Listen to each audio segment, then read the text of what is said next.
ยกมือ10 นิ้วกราบนบนอบน้อมยังพระติรัตนเกี่ยวเจ้าตั้ง3 ประการอันมีพระพุทธพระธรรมพระสงฆ์อันเป็นสรณะที่เปิงที่เคารพนับถืออันสูงสุดในชีวิต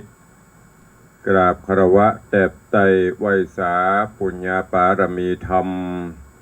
พระมหาเถรานุเถระเจ้าคณะพระสังฆาธิการภิกขุสงฆ์สามเณรจุตนจุองค์ด้วยความเคารพเจริญสุขเจริญปอนพอออกไม่ออกศรัทธานาบุญตินจองห้องวัดจุหนุ่มเท่าใจยิงก็ขอ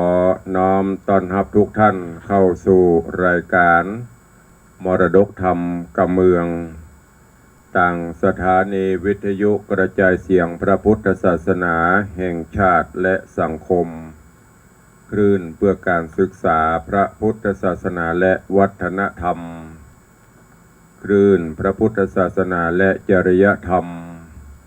ส่งสัญญาณออกอากาศจากสถานีวิทยุวัดฝ่ายหินตำบลสุเทพอำเภอเมืองจังหวัดเชียงใหม่สถานีวิทยุวัดหนองไก่ตำบลสันปะยางอำเภอแม่แตงจังหวัดเชียงใหม่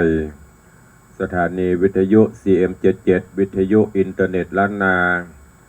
สถานีวิทยุคลื่นพระพุทธศาสนาและจริยธรรม FM 96 เมกะเฮิรตซ์ตลอดจนวิทยุชุมชนเสียงตามสายหอกกระจายข่าวตามวัดตามวาตามหมู่บ้านต่างๆพร้อมกันนี้ก็ขอยกมือ10 นิ้วกราบถวายการต้อนรับและเจริญพรต้อนรับครูบาอาจารย์ท่านเจ้าภิกขุสงฆ์สามเณร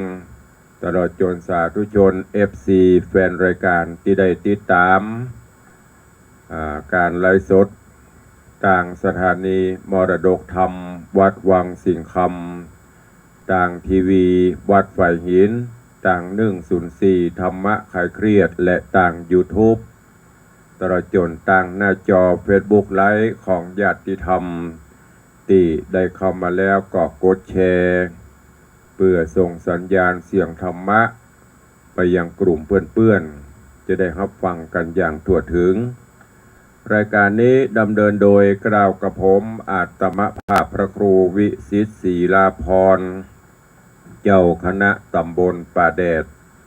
เจ้าอาวาสวัดวังสิงห์คำตำบลป่าแดดอำเภอเมืองจังหวัดเชียงใหม่เป็นผู้ดำเนินรายการก็จะได้เอาเสียงธรรมะมาฝากมาฟังเป็นข้อคิดเตือนจิตเตือนใจกับสาธุชนญาติโยมก็ต้องขอประทานอภัยขอสู่มาอภัยรายการหายไปหลายวันรายการหายไปหลายเตื้อก็ทั้งนี้ทั้งนั้นก็เพราะว่ามีศาสนกิจมีภารกิจที่จะต้องปฏิบัติก็เลยมาได้มาจัดรายการให้กับญาติโยมทั้งหลายมาวันนี้ก็คงจะเป็นวันหลังจากที่ห่างหายไป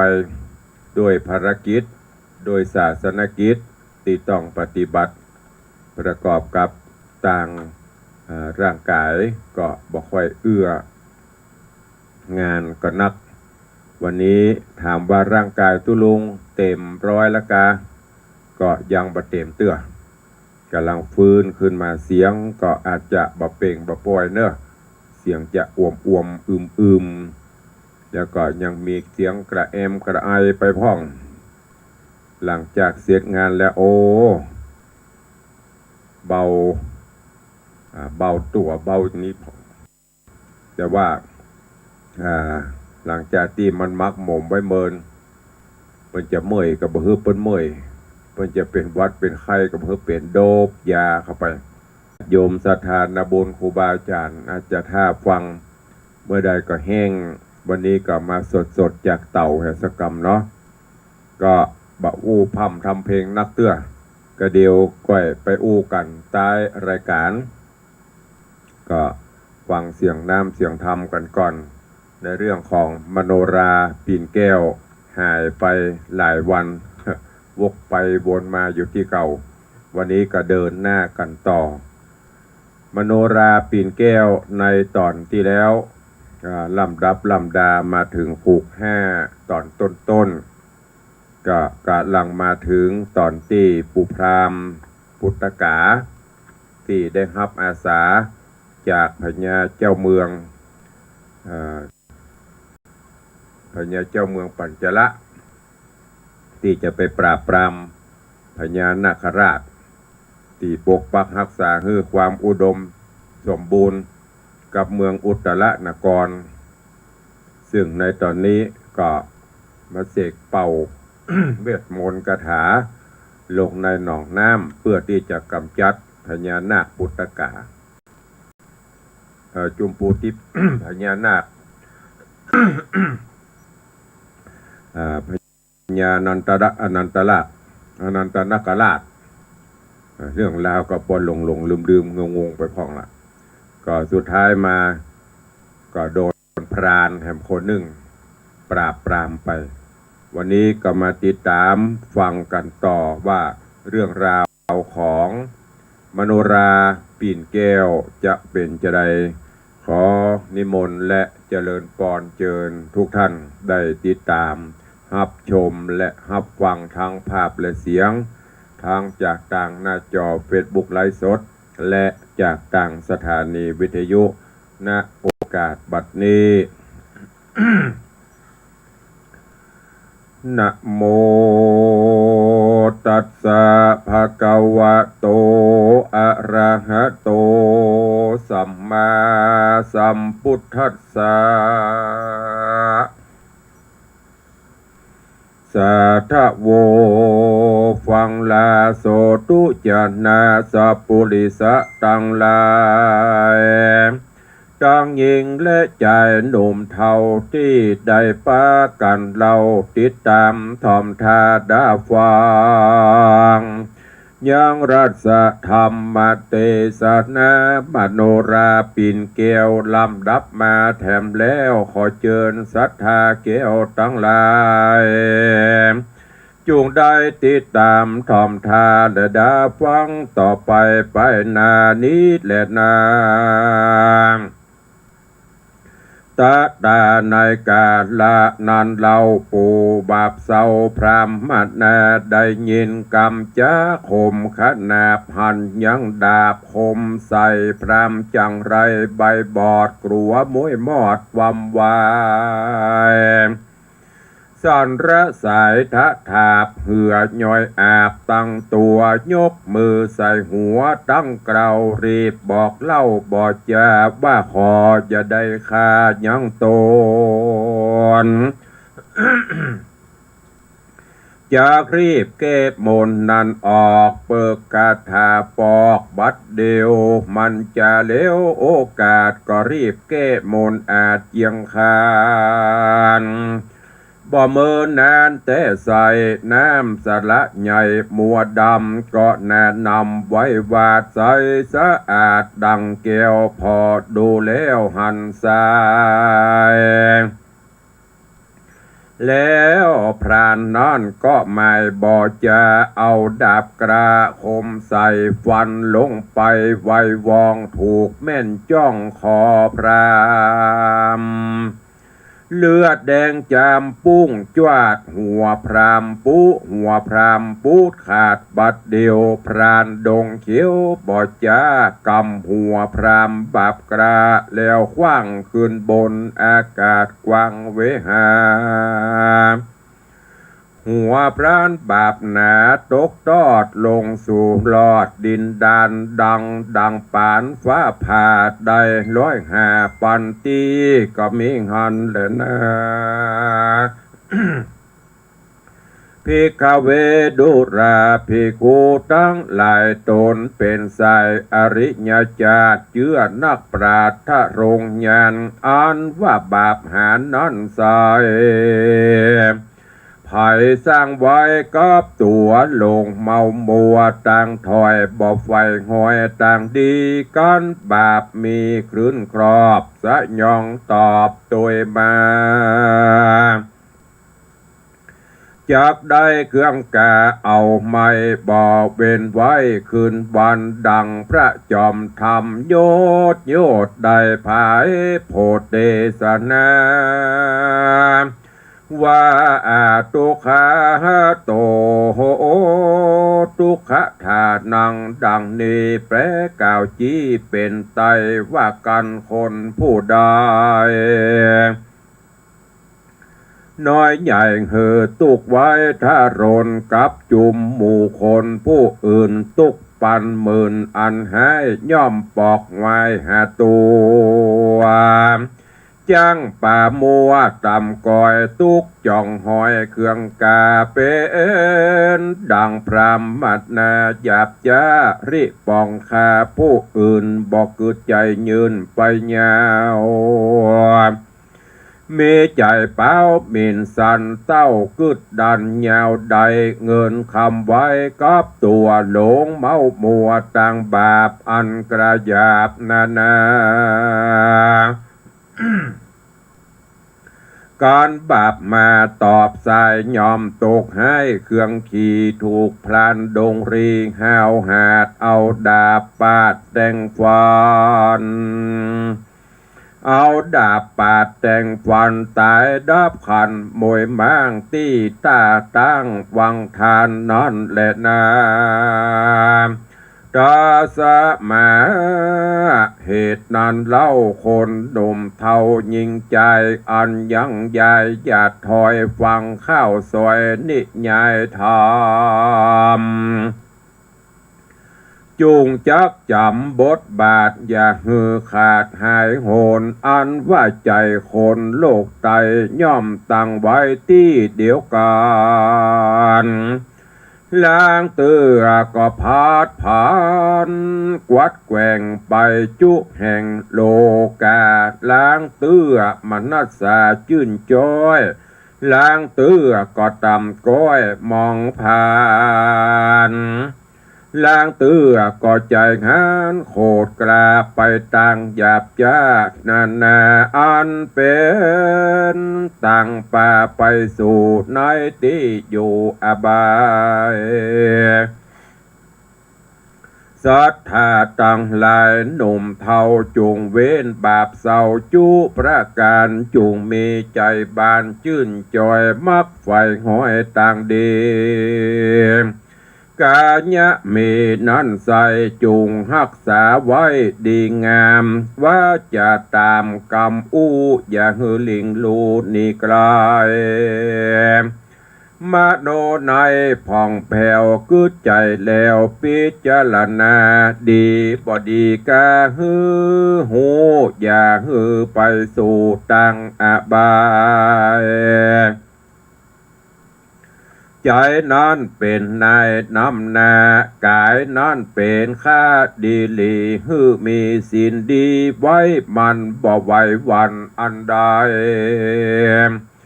จักเป็นตั้งไปสู่รอดเวียงเกี่ยวยอดเนลปานบ่อยาจะเล่นนามือนั้นพญานาคราชาอันอยู่ในพังกาภาษาทในเมืองนาคราชบาดาล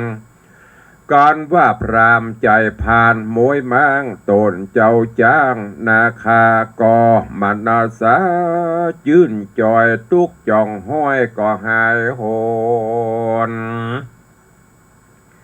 กาญาตนหนักมากก็กรอยกราดให้หนีเต้าปุรีหนักนำขานิงจ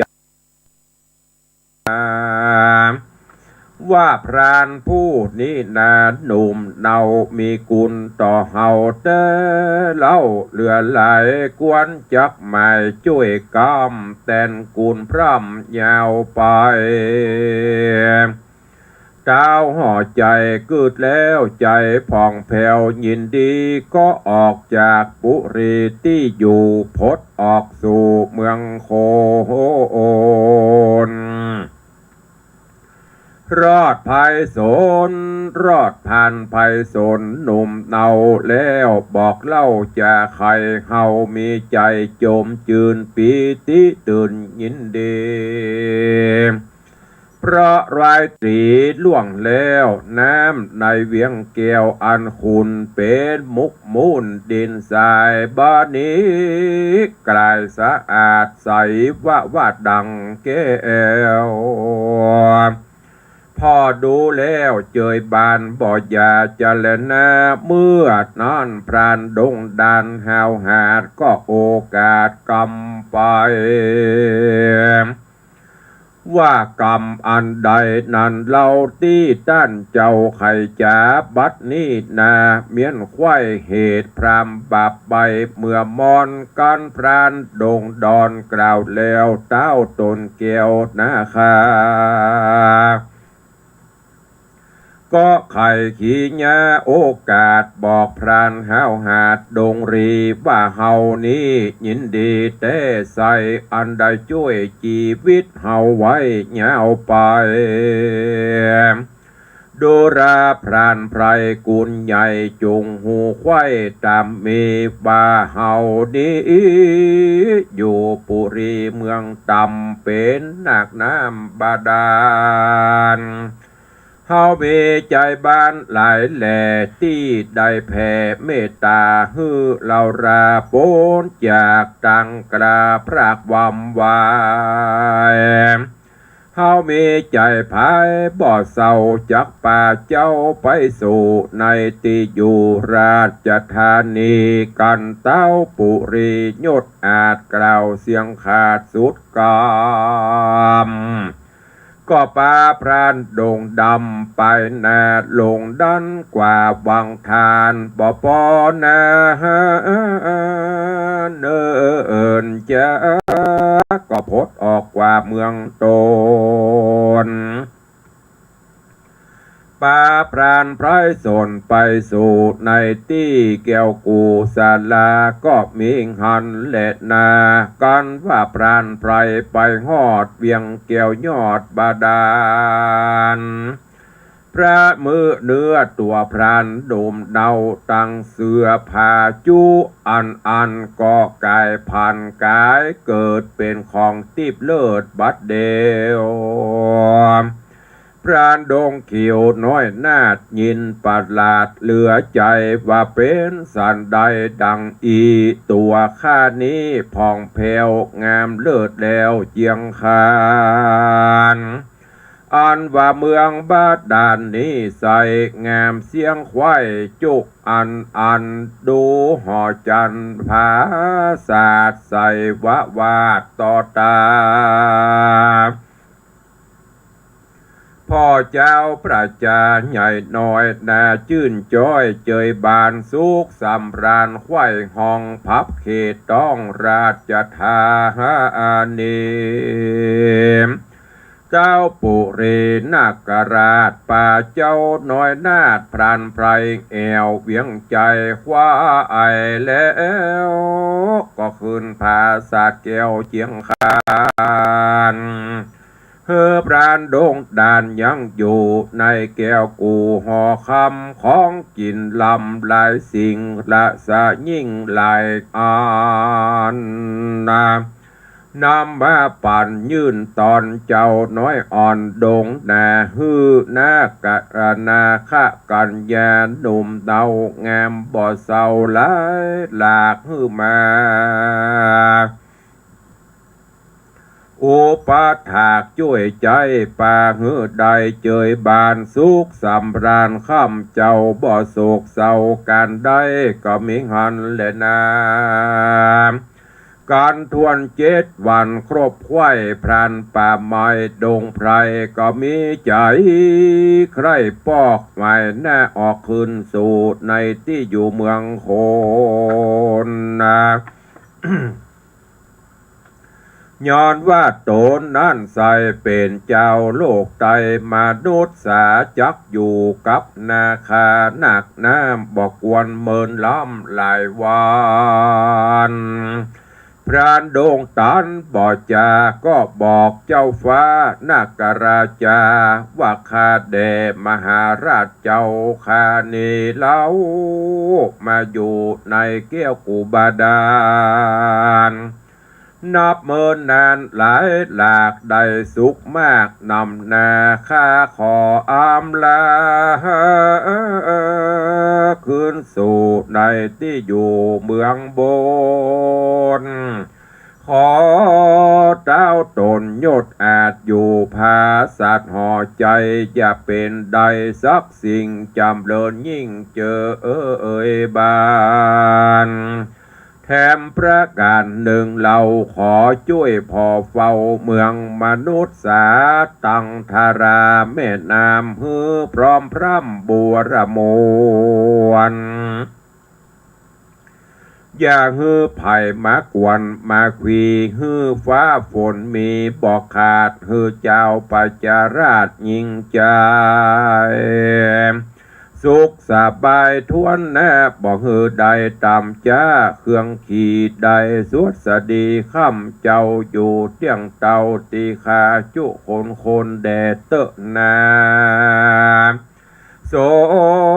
นาคราชาอันว่าเต้าจุมปูจิตตานาคราชฟังกรรมโอกาสพรันพราย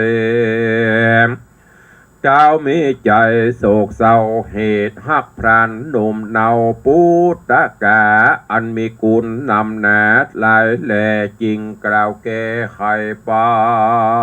นว่าแม่นเจ้าจักพันคืนสู่ยังตีอยู่มนุษย์สาเฮาขอปุจากุลเจ้า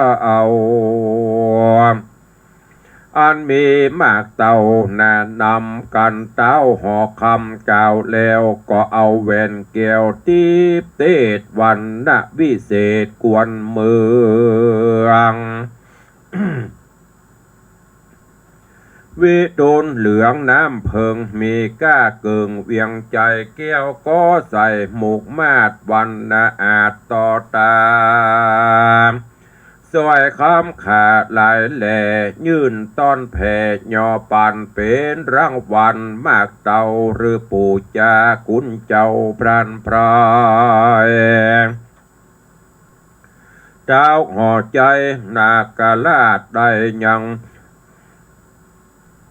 งได้โอกาสขี่ยาซึ่งพรานดงนาหนุ่มเนาว่าแม่นตัวเจ้าไม่มาตุกต้องปาดเครื่องเคียงหรืออยากได้ของดีนั่นใส่เจ้าจุ่มได้มาสู่ในที่อยู่สละนี้เอามือจี้ลงน้ำคือใจพร่ำไปหายังตนเรารานี้เล่าแล้วโอดใจอยู่เฝ้าเหงาไปบ่เมินเจ้าใดหลายหลากจักมีพญานาคอยู่ประตู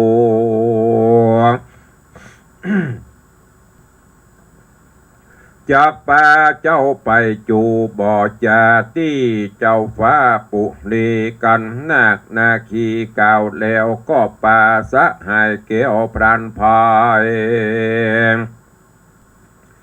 จากเวียงใจใบหน้าดันทำกว่าลงน้ำได้อืดใจพร่ำเป็นไม้ก็พันภายพดออกมาสู่ไปนอกเมืองโค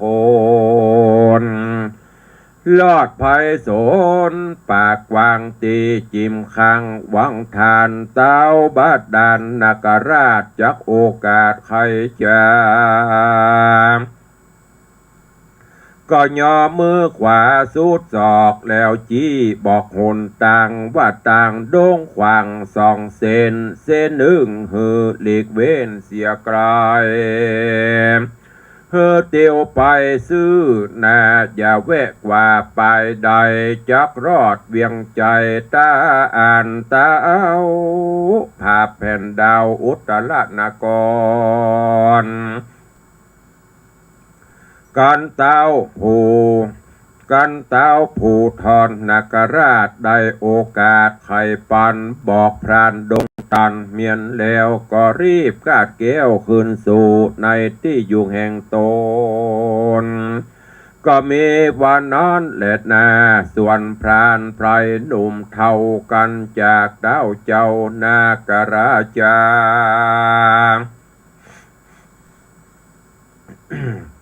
ก็ด้านดงนาป่าใหญ่ลางเตื้อไตคิรีลงนาตีห้อมหวยเฮโอ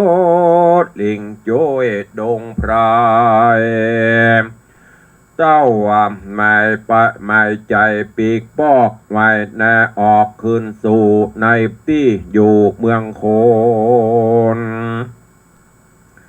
ด้านไพรสนบ่จอดต่อเต่ารอด7 วันพรานดงตันด้านใส่มารอดไข่เขตเต้าตนภาพเต้าอาติจะวงศาแล้วไกลกราไปสู่ในที่อยู่เฮือนโตนก็มีวันนั้นแหละนานิธิตังขีญาสังวันนาวิเศษจากห้องเหตุนางมโนราผูกทวนที่5ก็บังโกมสมเรศสเด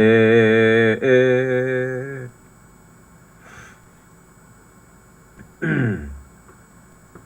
มโนราปีนแก้วผูกทวนที่5ก็จบลงไปเรื่องราวในตอนนี้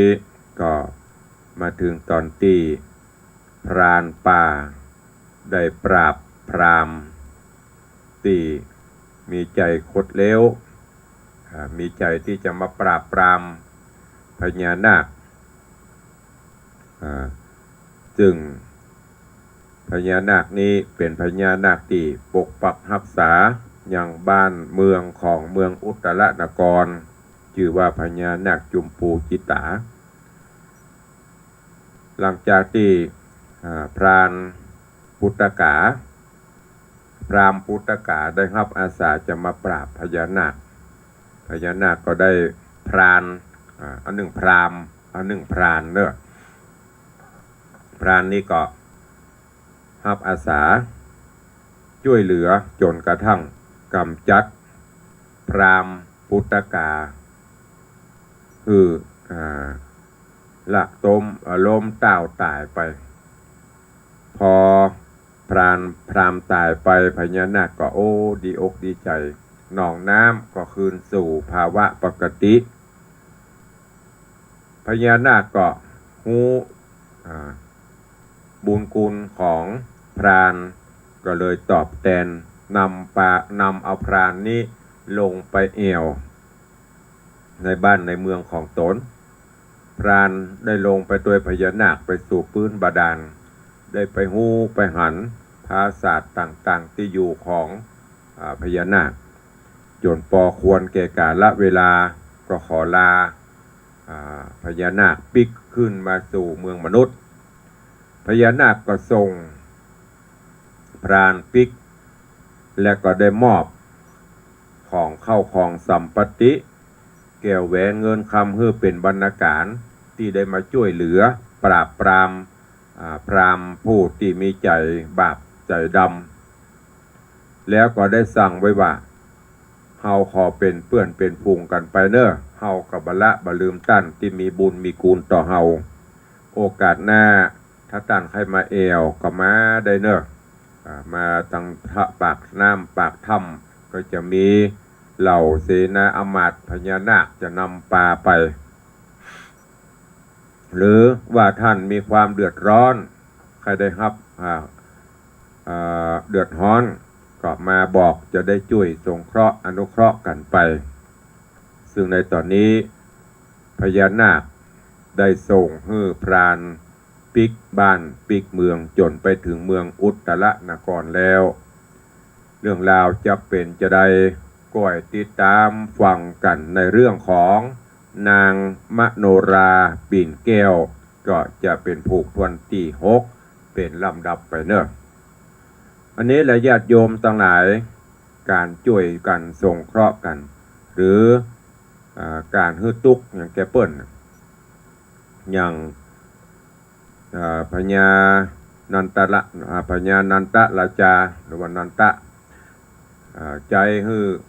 พรามไปปราบไปปรามพรามก็หันแก่อามิตรสินจ้างหันแก่เงินแก่ทองมานึกถึงบาปบุญคุณโทษเมื่อได้รับเอาปากปัญญากับไปสร้างตุกสร้างบาปกับพญานาคไปฮื้อตุกแก่เปิ้นจะปราบปรามเปิ้นสุดท้ายตัวเก่าก็โดนผลกรรมนั้นสยองตอบให้ทุกแก่ท่านทุกนั้นถึงตัวเราไม่ต้องไปฮื้อตุกฮื้ออย่างกับไผเนอะพอออกไม่ออกศรัทธานาบุญเฮาอยู่ไปตามน้ำทำไปตามตัวน้ำเบียงใดดอกบัวเพียงอันอย่างเพิ่นว่าสร้างคุณงามความดีไปเถอะหันเปิ้นมีบ่ต้องใครได้หันเปิ้นขี้ไล่จะไปดูแควนเปิ้นบ่ต้องไปอิจฉาตาฮ้อนบ่ต้องไปอิจฉาแควนนวลไผ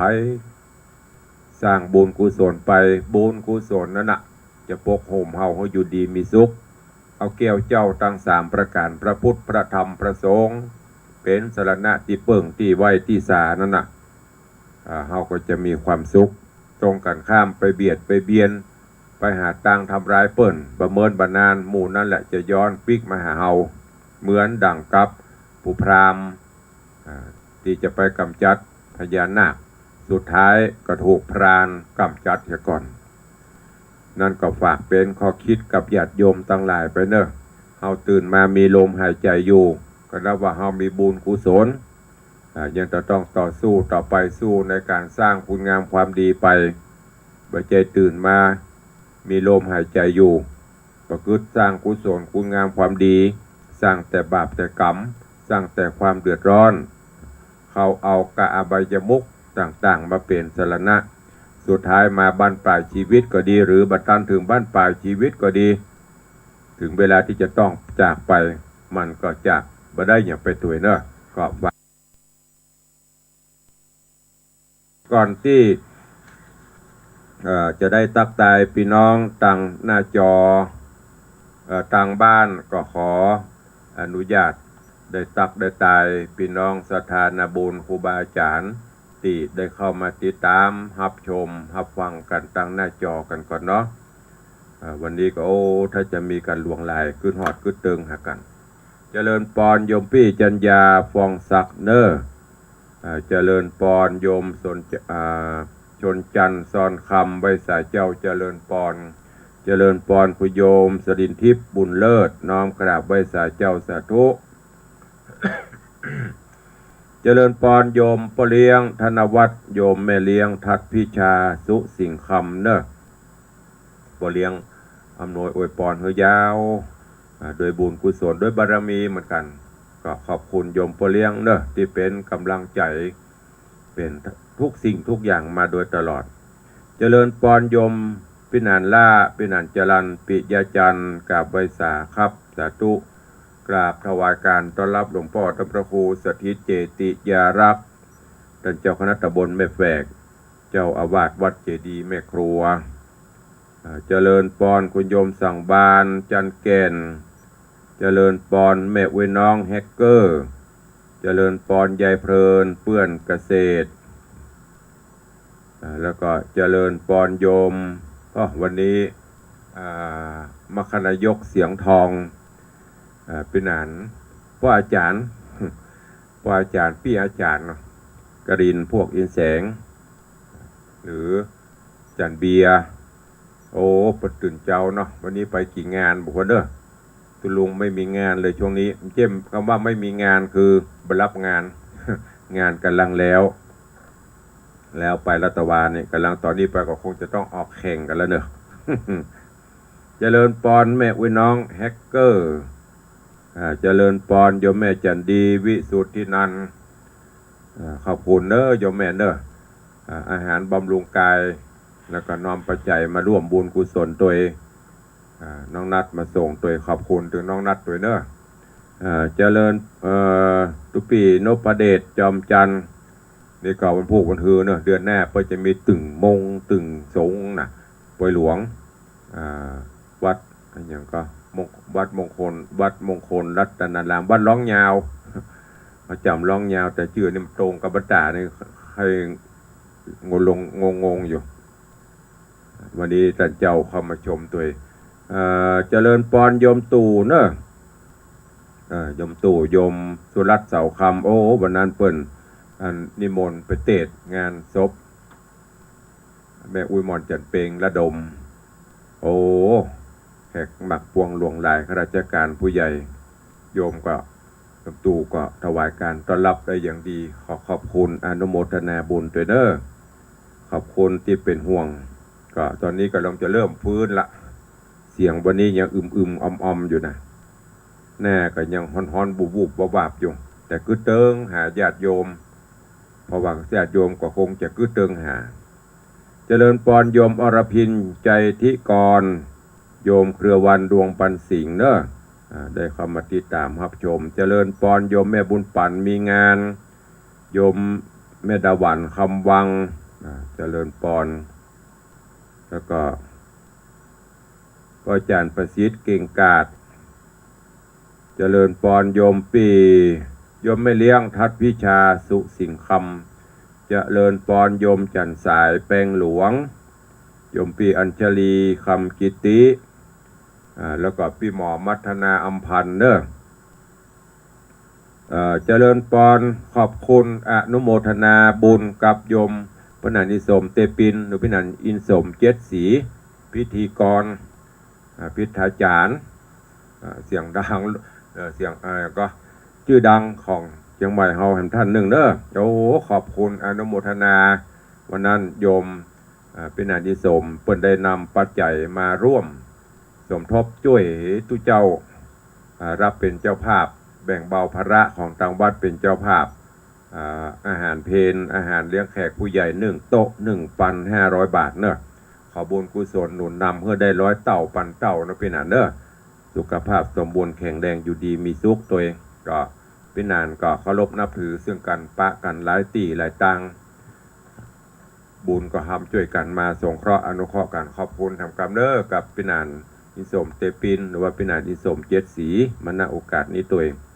เจริญปอนโยมแม่ศรีนวลชัยทองคำโยมแก้วรอดสการโยมผ่องศรีแก้วฟันนี่ติดตามรับชมรับฟัง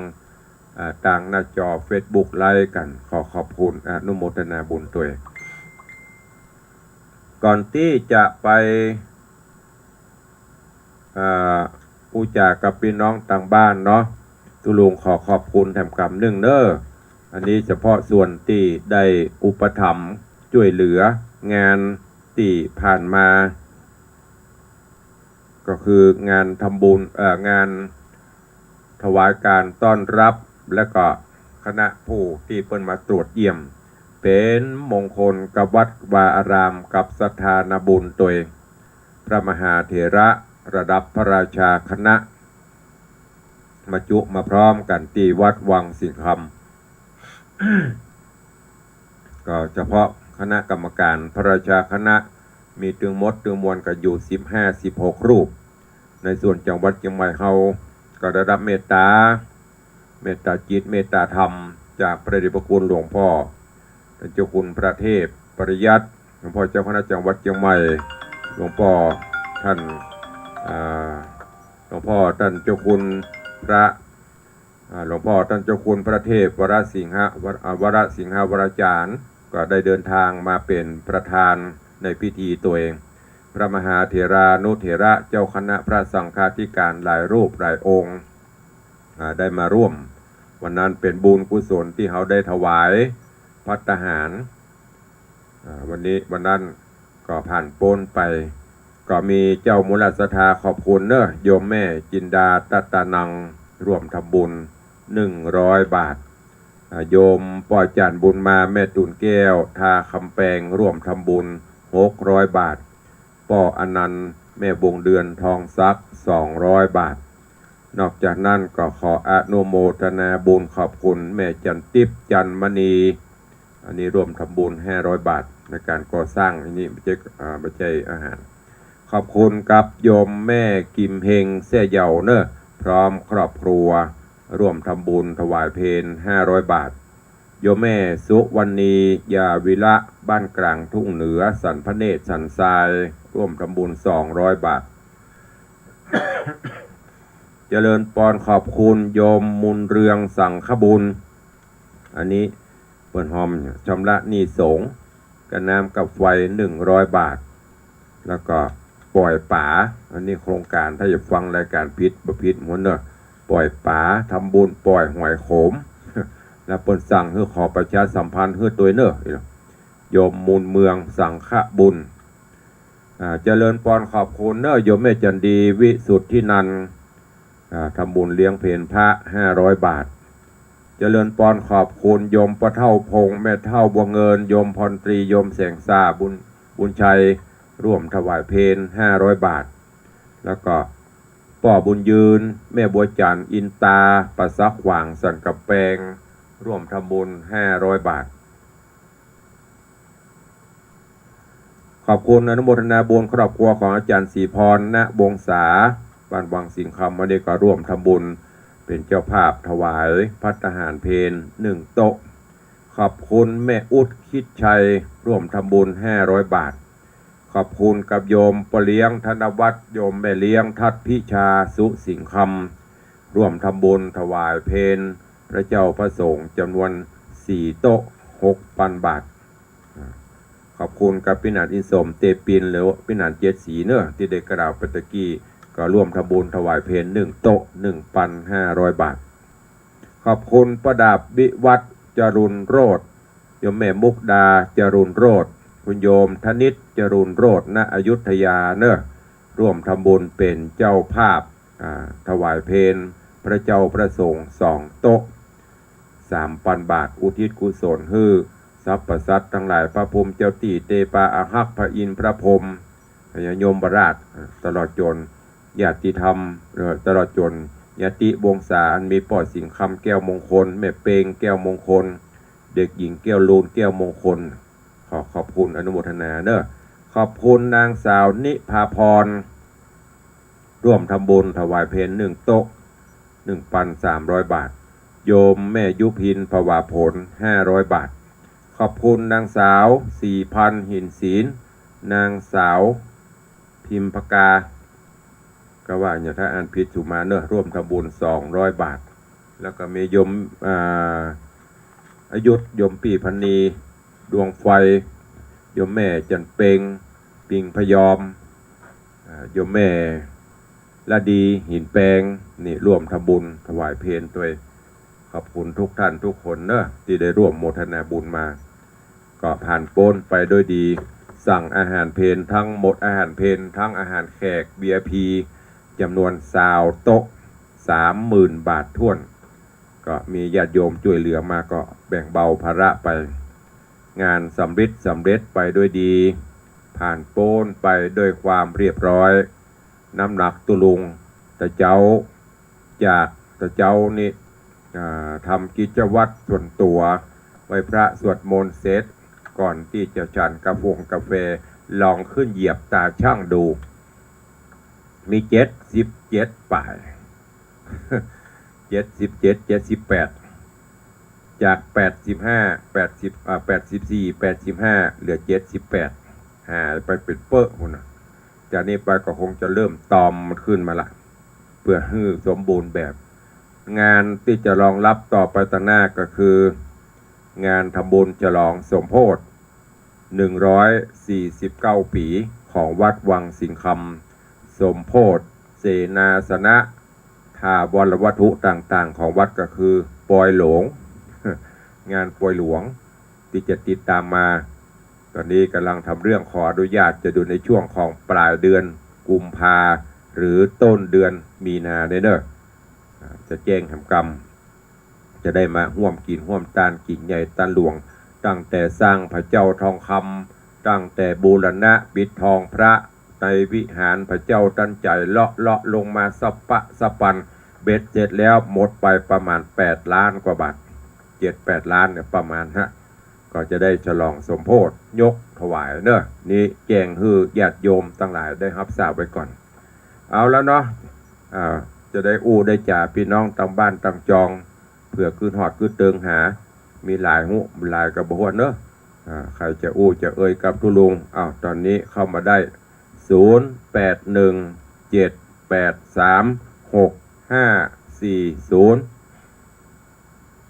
0817836540ใครจะจะเอ่ยจะจาอย่างกับทุลุงก็เข้ามาได้เนอะมาแล้วกำลังใจผู้ยิ่งใหญ่โยมพ่อเลี้ยงธนวัฒน์สุสิงห์คำเจริญปอนพ่อเลี้ยงไว้สาครูบาท่านเจ้าสวัสดิ์ผู้อาเนอพระเนรสินน้อยที่ได้มาเข้ามาดูมาชมนั่นว่าครูเอาแล้วนักศิลป์นักบุญเนเนอโอ้ท่านได้ยินเสียงนั้นว่าครูก็ดีใจครับพุทธโธสั่งอกสั่งใจแล้วเนาะเตรียมงานถึงน้ำหนักผลลดให้อย่าออก77ต้อง77 78เลยนี่เลขที่วัดก็ออกหรอกไว้สาขอบพระคุณเนอะมันระดับภาคเนาะระดับโหนเหนือระดับโหนเหนือ17 จังหวัดโอ้เป็นบุญกุศลพระท่านแล้วก็วัดบางสิ่งคำตัทาSCไปเนื้อไว้จ่าท่านเรียบร้อยไปแล้วดีใจเตรียมงานต่อไปงานป่วยหลงสาธุอนุโมทนาขอได้ดีได้แห่งบุญบารมีของท่านขอปกปักรักษาขอบคุณเจ้าสมการรักษาท่านพระครูนะครับสาธุอนุโมทนาสาธุกับพ่อเลี้ยงเนอะบุญหูรักษานี่ก็เป็นกำลังใจที่สำคัญกำลังทรัพย์กำลังใจวันนั้นครูบาอาจารย์เปิ้นได้อันโยมอุปถัมภ์อุปถากดีโลเปิงวัดเปิ้นม่วนก็วันนั้นก็ได้ฮือพ่อเลี้ยงได้แนะนำตัวกับครูบาอาจารย์วันนั้นพระเถระมาตึงจังหวัดทุกภาคก็เป็นชื่อเป็นเสียงของวัดเฮาตัวเองเอาเด็กหญิงจันทร์คำแสงบุญว่าจะได้ไว้สาเจ้าฟังอยู่อันได้แล้วกันบัดถามประหันหน้าภาษาคนแต่อุ้ยจะมาเตอะจะไปเดือดร้อนมันสตางค์แบบใจตะใดตะดีไม่ต้องเดือดร้อนหอมแล้วก็แล้วไปได้ก็ได้ก็อย่าไปเดือดร้อนมันมันเหรียญถ้าปนมากับจ่ายถ้าปนมากับได้เตื้อกะกับเพิ่นจะบอกโอนเข้าบัญชีก็บอกโอนลูกมันมีฝ่ายโอนกันแล้วไปฝากยังมาได้แล้วมาฝากยังมาได้เอาไปฝากพี่หนานยังไปได้อันมันก็หูติอันเดียวเนี่ยเจ้ามันหลานก็มาอยู่ดีเจ้าหลานก็มาอยู่ด้วยเจ้ามันเอาไปเนี่ยเป็นยังแล้วแต่บุญกันเนาะเงินไม่มากับกาไม่เป็นเนาะเงินมากับจ่ายเงินมากับฮือกะสาธุแม่หมอนจันคำฝากสตังค์พี่หนานมาได้รักกับเจ้ามันต้องถามเจ้าพระเจ้าวดีเปิ้นว่างเปิ้นถึงเอามาฮืออุ้ยถ้าเปิ้นว่างเตื้อภารกิจของเปิ้นมีถ้ามาเดี๋ยวตุลุงประกาศถ้ายังไม่ได้ยินประกาศก็คือยังไม่ได้รับนั่นน่ะสายต่อไป0817836540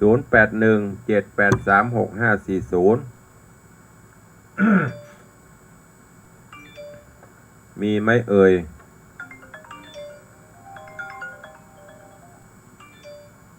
เจริญปอนไว้สาเขาดูวิมอนเป็นห่วงแต่เป็นห่วงว่าห้องมานั่งนักวิมอนเราเป็นห่วงมาได้กับฝากนานมาฮื้อถามนานมาฮื้อละกะปอนบอกฮื้อโอนกับบ่โอนออกมานั่งนักสาธุเจริญปอนหลุดไปละคำมาใหม่เนอะแม่มไพอันหน้าหอมแล้วก็ได้กระดื้อนานไปฮื้อแหละกะได้ไปเอาคนเดียวพ่อหอมยมแม่อย่างก็ขวัญเมืองแม่ขวัญเมืองแห่ล้อมเปิ้นหอมบ้านอุ้ยมอนเดี๋ยวเปิ้นบอกแม่ประมาณ2,000 ป่ายละยังได้ไปเอาจ้ะเดี๋ยวแล้วกระถินเนี่ยจะพอไล่เก็บหมดละมีสตางค์จ่ายแล้วนี่ อ้าวเจริญปอน ไว้สารเจ้าท่านพระครู ว่า ตังอยู่เจ้า สาธุ วันก่อนโอนปัจจัยไปช่วยไปหอม อ๋อ หลายเพจเจ้า เท่าไหร่200สาธุมันมีในโอนมันในเฟซในไลน์มันจะลืมพ่องขอประทานอภัย มาเป็นอย่าง มาเป็นอย่างทุกเจ้าหวดมนต์ล่ะ อ๋อแบบมีเวลาฮับถ้าฮับก็โดนด่ากันว่าบุญวายมันนั่นบ้านน้อยสักกรรมมาเมะห้าน้ำหนักหายไปเป็น10 กิโลเจ้าสาธุวันนั้นเปิ้นโทรหาถ้าโดนเดือดพ่องหู อันคนเท่าก็สู้นเนอะกับเปิ้นแยกการเปิ้นไปเจอแล้วก็สู้นได้นะโดนปิกไปโดนพรหลายถ้ามีอะไรออกไปขอประทานอภัยตัวปะโทวันนั้นมาถึงสปะอ้าวเข้ามาเนอะเวลา2 นาทีสุดท้ายมาเจ้านี่สาบเมื่อยขนาดเนอะหายใจเอามาสาบยาคุณแม่ภัยว่าจะได้ไว้สาเจ้าสาธุเจ้าเรียบสตางค์มาเด้อใกล้ปล่อยหลวงแล้วนะสาธุอนุโมทนาแม่จะดีปีท้ายว่าจะได้ดีละน้ำหนักลดดีกะมันจะได้ไม่ได้จมมันจะดีปกติไปได้10 กิโลมันปุ๊บมันผิดปกติแล้วมันเตรียมจะได้นอนแทบพอกะถ้ามันลดปกติดีกะมันมีเวลากะบ่ได้ฟังเสียงพระเจ้านี่อย่างควายเนี่ยโอ้ว้าวโอ้อานี่ก็อินดูสถานบ่จัดเนอะก็หลายวันก็เลยมานั่งจัดไปตัวเขตตัวเก่าไปตัวเนี่ยคนกับพักผ่อนนักนะเฮาบ่จัดก็เดือดแหมะไม่สบายวันนี้เสียงก็เริ่มหุ่มมาเสียกสาบวัดสาบหยังบ่มันถึงตัวมาโดบยาหมายถึงว่างานมันเสร็จไปแล้วงานเสร็จต่อไปกับปล่อยหลวงต่อไปกุมภามีนาบัดถ้าเดือดนะแม่หอยมาตึกตายไม่ได้ก็ย้างมันนะแม่หอยจะมาเตอะมันเกิดมาปะจะอี้ละมากับไม่ได้ปล่อยหลวงนะจ๊ะน่ากะแล้วแต่บูนมันจะแม่ย่างพักกองสมอนกองรับดีปะทประกองแล้วงานวันนั้นบ่าย2 โมงรับลูก5 โมงมะเร็งลูกมาอาบน้ำรับต่อสาธุแม่เด้อบุญรักษาจะเลินปอนปเลี้ยงรอบ3บ่ได้เจ้าคณะจังหวัดเชียงใหม่ว่าท่านบอกว่าโอ้ก็อยู่มาตรวจเยี่ยมงานแมวครับว่าต้องมาด้วยเนื้อผมขอรังเครียดเลยไม่รู้จะได้หัวด้วยน่าใช่ไหมมาเยี่ยมต้องมาด้วยเนื้อว่าแห่หมูโดนมดจังหวัดลองโดนมดไปมาแบบจะบอกตลอดไปมาที่หลวงพ่อกำลังเครียดอยู่ถ้ามาแล้วบรรยากาศเนี่ยดีใจสาธุบุญรักษาสาธุโดนมดวันนั้นพระเทแล้วไปละสบายใจละเอาละเนาะพูดกันไปกับม่วนเวลาล่วงเลยมา1 นาทีแล้วเนาะก็วันนี้ขอบคุณทุกแรงใจเนอะทั้งภาพและเสียงต่างสถานีวันนี้ก็ภาพมันมือมัวขอบคุณนะเนอะท่านผอ.บ่ได้จัดหลายวันเครื่องมันรวนท่านผอ.กำลังปรับภาพตัววันนี้ขอบคุณทุกเสียงทุกสายทุกกำลังใจทั้ง FC จากต่าง Facebook ไลฟ์และจากวิทยุเนอะก็ขอบุญกุศลปกปักรักษาทุกท่านขออยู่ดีมีสุขเจริญไปด้วยอายุวันนะสุขะพละเหมือนกันจุตนจุองค์จุผู้จุคนเนอยัตตาโรธรรมาวัตันติอายุวันโนสุขังพะลา